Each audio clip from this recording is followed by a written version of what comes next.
আসসালামু আলাইকুম। সম্মানিত খামারি ও কৃষক ভাই ও বোনেরা, আপনারা যে যেখান থেকে আমার এই ভিডিওটি দেখতে পাচ্ছেন, আমি সবাইকে জানাই ঘাস টিভি বাংলা চ্যানেলের পক্ষ থেকে আন্তরিক শুভেচ্ছা এবং অভিনন্দন। আজকে আসলাম আপনাদেরকে দেখানোর জন্য যে আমেরিকান গুয়াতিমালা 5G ঘাসের মোতা সহ চারাগুলা কিরকম হয়। এই যে দেখেন, মোতা সহ চারা। কিন্তু তার আগে আমি একটি কথা বলি, এই যে আমেরিকান গুয়াতিমালা 5G ঘাসের কোনো বীজই হয় না।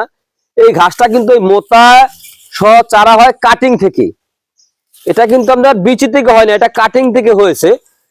এটা কিন্তু আবার কাটিং এ রূপান্তরিত হবে যখন বড় হবে, তখন কিন্তু এটা কাটিং এ রূপান্তরিত হবে। কিন্তু এখনো এটা চারা রয়েছে। এর একটি চারা যদি আপনি এতটুকু মাটির নিচে দিয়ে যদি আপনি রোপণ করেন, একটি চারা থেকে কমপক্ষে প্রথম অবস্থায় 40 কেজি ঘাস হবে। যখন আপনি একবার কাটবেন দেখবেন আরো 10 থেকে 20 কেজি 15 কেজি বৃদ্ধি হবে, আবার কাটবেন আরো বাড়বে। এটা যত কাটবেন ঠিক তত বেশি হবে। এটা দেখা যাচ্ছে একটি ঝোপায় প্রায় 40 থেকে 120 কেজি পর্যন্ত ঘাস কিন্তু হয়ে থাকে এর এক একটি ঝোপায়।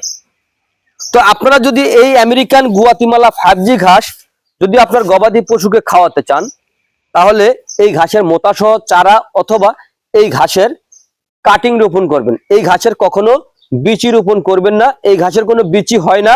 এই ঘাসের কাটিং থেকে ঘাসটা কিন্তু হয়ে থাকে।